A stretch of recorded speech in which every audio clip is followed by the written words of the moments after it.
이스라엘 자손이 여호와께 부르짖어 이르되 우리가 우리 하나님을 버리고 바알들을 섬김으로 주께 범죄하였나이다 하니 여호와께서 이스라엘 자손에게 이르시되 내가 해굽 사람과 아모리 사람과 암몬 자손과 블레셋 사람에게서 너희를 구원하지 아니하였느냐?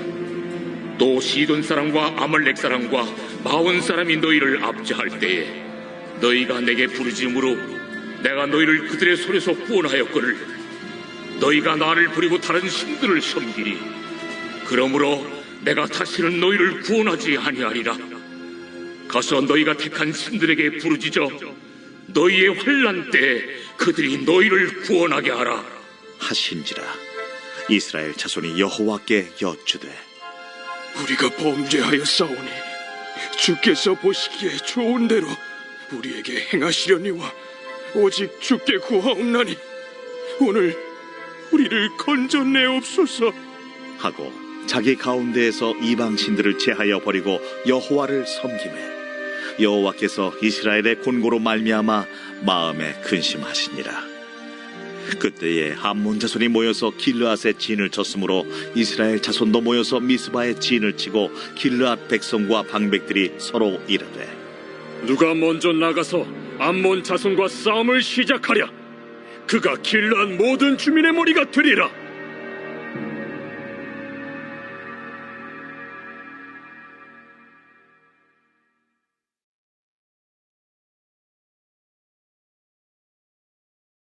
오늘 본문의 말씀은 이스라엘 백성들의 회개에 대한 말씀입니다. 45년 동안의 평화의 시기를 가진 이스라엘 백성들이었습니다. 평화의 결과는 심각한 우상 숭배로서의 타락이었습니다. 하나님께서는 이러한 범죄한 이스라엘 백성들을 심판하셨습니다. 암몬 족속과 블레셋 족속을 통하여서 18년 동안 고통을 받게 하였습니다. 암몬 족속은 이스라엘의 동쪽에 있는 이방입니다. 또 블레셋은 이스라엘의 서쪽 해안가에 있는 가나안 족속들이죠. 이스라엘은 블레셋 족속과 암몬 족속의 사이에 끼어서 18년 동안 양쪽으로 공격을 받아 고통을 당하게 되었습니다. 극심한 고통 가운데 견디지 못하여 이스라엘 백성들이 하나님께 도움을 요청합니다. 구원해 달라고 합니다. 근데 하나님께서는 이러한 요청을 거절하셨습니다. 14절에 보면 가서 너희가 택한 신들에게 부르짖어 너희의 환난 때에 그들이 너희를 구원하게 하라 하신지라 라고 했습니다. 하나님께서는 이스라엘 백성들이 우상을 섬기는 이런 범죄를 했는데 그 우상들에게 가서 도움을 요청하라는 것이죠. 그 우상들에게 구원해달라고 말하라고 하였습니다. 하나님께서 거절하신 것입니다. 우상을 섬길 때는 언제고 이제 어려움을 당하니 하나님께 와서 도움을 요청하는 것은 이상한 것이죠. 맞지 않는 행동인 것입니다. 왜 하나님께서 이러한 말씀을 하셨습니까? 하나님께서 이스라엘 백성들의 마음의 중심을 보셨기 때문입니다. 그들의 마음 속에 아직도 우상이 자리 잡고 있기 때문이죠. 이스라엘 백성들은 말로만 하나님께 와서 도움을 요청했지 그들의 마음 속에는 우상으로 가득했습니다. 이스라엘 백성들 말로 하나님을 사람을 속여보려고 했죠. 사람은 속을지는 몰라도 하나님께서는 속지 않으십니다. 하나님은 마음의 중심을 보시는 분이 바로 우리 하나님이신 것이죠. 마음의 중심을 보신 하나님께서 이스라엘 백성들에게 우상에게 가서 너희들이 좋아하고 너희들이 섬기는 우상에게 가서 도움을 요청하라라고 합니다. 이스라엘 백성들이 자신의 죄를 깨닫게 됩니다. 심각성을 알게 되죠. 그들이 진심으로 회개하게 됩니다.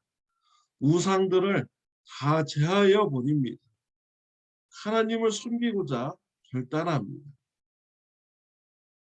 어떤 성경학자들은 이때도 이스라엘 백성들이 진정으로 회개하였는가라고 진정성을 의심을 합니다.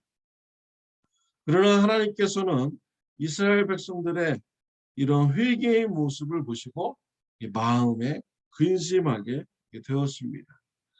16절에 보면 자기 가운데에서 이방 신들을 제하여 버리고 여호와를 섬김에 여호와께서 이스라엘의 권고로 말미암아 마음에 근심하십니다. 이스라엘의 권고로 말미암아 하나님 마음이 근심하게 되었습니다. 이러한 것을 볼 때 이스라엘 백성들이 회개가 이번에는 진심일 가능성이 굉장히 큰 것이죠. 하나님께서 보시고 인정하셨기 때문입니다. 하나님의 마음에 근심하였다. 원어적인 의미를 보면 견딜 수 없다라는 이런 뜻을 가지고 있습니다. 회개하고 돌아온 이스라엘 백성들이 이방 족속들로부터 어려움을 당하는 모습을 우리 하나님께서는 그 마음에 견디어 볼 수 없을 이런 정도였습니다. 이와 같이 하나님께서는 회개하고 돌아온 자들을 불쌍히 여기시는 분이 바로 우리 하나님이십니다. 성경에 보면 탕자의 비유가 나옵니다. 탕자가 아버지의 재산을 다 허비하고 고생합니다. 고생한 중에 잘못을 깨닫고 아버지 집에 돌아가서 종으로서 살아야겠다라고 합니다. 아버지 집으로 돌아갔습니다. 탕자의 아버지는 탕자를 반갑게 맞아주었습니다. 종으로서 맞아준 것이 아니라 아들로서 맞아주었습니다. 이것을 불만스럽게 생각하는 사람이 있었습니다. 첫째 아들이었어요. 마음에 들지 않습니다. 아버지에게 불효하고 아버지의 재산을 탕진하고 돌아온 이 둘째가 마음에 들지 않는 것입니다. 그러나 아버지의 마음은 달랐습니다. 비록 재산을 탕진하였고 불효하였지만 그가 잘못하고 회개하고 돌아왔고 그의 고생한 모습이 아들의 모습에서 비칠 때 아버지는 견딜 수가 없었던 것이죠. 종으로 받아주지 않고 아들로서 다시 둘째 아들을 받아주었습니다. 이것이 바로 하나님 아버지의 마음인 것입니다. 진정으로 하나님께 회개하고 돌아온 자는 하나님께서 용서해 주십니다. 사랑하여 주십니다. 저와 여러분들이 이와 같은 사랑을 받은 자들입니다. 죄 가운데서 있을 때 예수님의 사랑을 깨달아 알고 우리는 회개하였습니다. 하나님께서 우리의 회개를 보시고 받아주셨습니다. 예수님의 피를 보시고 우리의 모든 죄를 다 용서하여 주셨습니다. 우리는 용서함의 사랑을 받은 자들입니다. 오늘 하루도요, 가족들에게 용서를 베푸는 저와 여러분들이 되시기를 바랍니다. 가족들의 작은 실수 다 용서해 주시길 바랍니다. 왜냐하면 우리가 하나님으로부터 용서함 받은 자이기 때문입니다. 또 이웃들이 행하는 작은 실수, 큰 실수라도 용서해 주시기를 바랍니다. 우리 하나님께서 저와 여러분의 죄를 용서해 주셨기 때문이죠. 하나님의 은혜를 기억하고 용서하는 삶을 살아가는 저와 여러분들이 되시기를 바랍니다. 기도드리겠습니다. 하나님 아버지 감사합니다. 우리가 하나님 앞에 참 여러 가지 많은 죄를 지었는데 우리의 죄를 예수님의 피로 덮어주시고 용서해 주시니 감사합니다. 용서함 받은 자로서 우리들도 주위에 있는 가족들의 여러 가지 죄, 이웃들의 여러 가지 죄를 용서하는 삶 살게 하여 주옵소서.